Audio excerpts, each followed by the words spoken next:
Okay, continuing our discussion of section 5.3. I want to take a look at this linear system where we've got this matrix. Now we looked at this earlier, so we've already determined that it has one and only one eigenvalue. It's the real number -2. The characteristic equation is basically lambda plus 2 squared equals 0, so it has just one root and it's a repeated root. And we were only able to find one independent eigenvector. Any multiple of this is also an eigenvector, but I'm not going to get two independent eigenvectors. So I can find some solutions, anything of the form y equals e to the -2t times 1, 0 is a solution to this. But there are other solutions. Without two independent eigenvalues, I cannot build a system out of just using the eigenvalues and eigenvectors. So we've got to try something else. And fortunately for us, this is actually a system that's partially decoupled. Because notice if I rewrite this in component forms, we're saying x prime, y prime is equal to, remembering that y here, well, I'll write it out. -2, 1, 0, -2, y is just xy. So we're saying here that x prime, y prime is -2x plus y, -2y. Well, that's partially decoupled because y prime is determined just by the value of y, not x. So we actually know how to solve this system. So what I'm going to do is I'm going to solve this system. We're going to find the general solution. And then we're going to use that to do what we always do in differential equations, which is make a guess.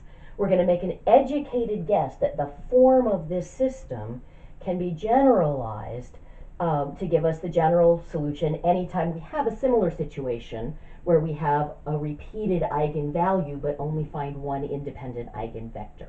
Okay. That can happen in situations that are not partially decoupled, so it's kind of nice that this one actually is. So if I take a look at this, if y prime is equal to -2y, then I know that y is k copies of e to the -2t, and I can solve that by inspection, okay, where k is just an arbitrary constant. Okay. So that's going to make it simpler for me to solve for x, because plugging that in, I get that x prime is equal to -2x plus y, but that's plus k copies of e to the -2t. Now, that's a linear differential equation in x. We've got two possible ways of solving that. One option is to do the guess and check method, where we guess and then come up with our correct coefficient. The other would be to use the method of integrating factors. I'm going to do the guess and check method because this is an interesting case and I want to remind us of what happens there. So I can say that with this equation, the associated homogeneous equation is x prime equals -2x. So the solutions to the homogeneous system by inspection are just going to be c copies of e to the -2t, where c again is an arbitrary constant and it's not necessarily the same as k. So I've got two unknowns at this point. But then I want to guess a particular solution. So when I guess a particular solution, I take a look at the function of t that we are adding to our constant multiple of x, and I would usually guess a function of the same type. So I would usually guess, in this case, some multiple of e to the -2t. However, a multiple of e to the -2t is going to be a solution to the associated homogeneous equation. So it can't be a particular solution to this non-homogeneous equation. So I can't guess what I would normally guess. And if you remember, we just modified our guess. We're going to guess that our particular solution is going to be some number of t e to the -2t. Okay.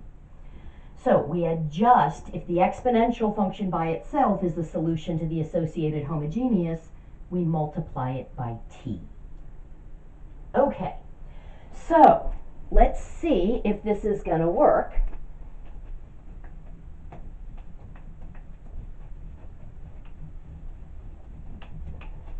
let me just write down that we're trying to solve x prime equals negative 2x plus y, and that we know that y is k e to the negative 2t. Okay.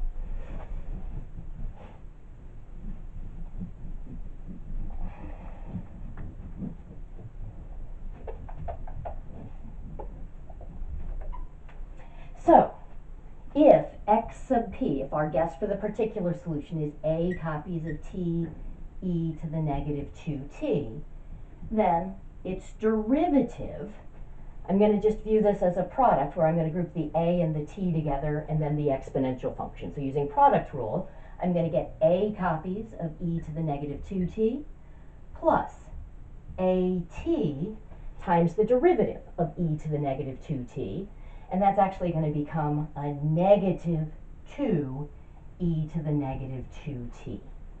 So there's my derivative. So now let's just figure out what we have. If we plugged into this differential equation, the left-hand side is xp prime, which would be a e to the negative 2t minus 2a e to the negative 2t.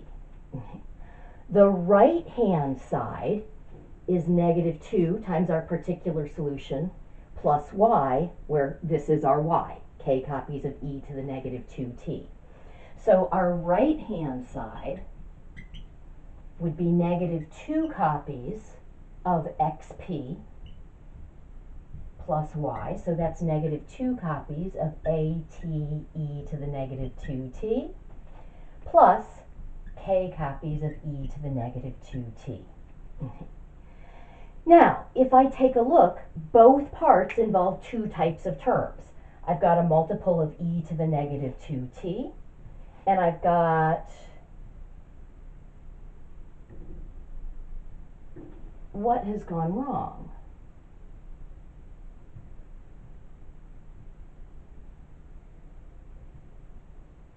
I left out the t. I'm so sorry. In copying this down, there was a t here, and I didn't see it. Okay, so the types of terms I have are some e to the negative 2t's, that's what I have here, and then some t e to the negative 2t's. And if this is going to make the equation true, they have to match. So the number of e to the negative 2t's has to match. On the left-hand side, the number that I have is a. On the right-hand side, the number that I have is k. Now, k was allowed to be an arbitrary constant. This is just saying that whatever I choose here, I've got to choose the same thing here. So this I can pick, that determines what this one is.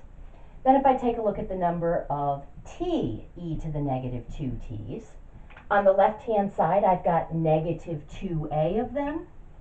And on the right-hand side, I also have negative 2a of them. So that's always true. So that tells me that my particular solution is going to be k copies of t e to the negative 2t. So that's going to allow me to say that x is basically, it's going to be a solution to the associated homogeneous plus my particular solution. So that was c copies of e to the negative 2t, okay, plus now we've got k copies of t e to the negative 2t. Excellent. So we have solved our system. What I've done though is, because I didn't work with any of the vector notation, is I solved this and I wrote it out not in any vector form. So let's see if we can't write our solution now in vector form.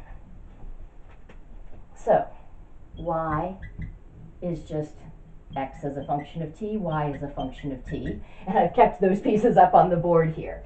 We just said that x was going to be c copies of e to the negative 2t plus kt copies of e to the negative 2t. And then here we were going to have k copies of e to the negative 2t. Okay. So there I have it written as a single vector, Now I'm just going to split that up into a sum of two vectors, because I'm noticing that these two pieces both have an e to the negative 2t in them.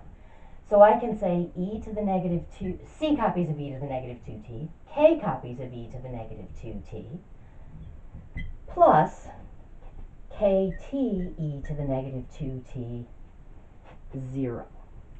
And then I can say, here I can factor out that real valued function, so it's e to the negative 2t times ck plus, whoops,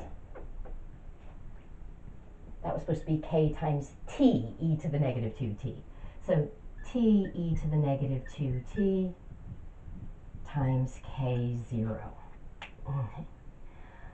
All right, so that's my solution right there. I'm going to keep this in mind and try and see if we can generalize this to make an educated guess about solutions to systems like this. But that's enough for this video.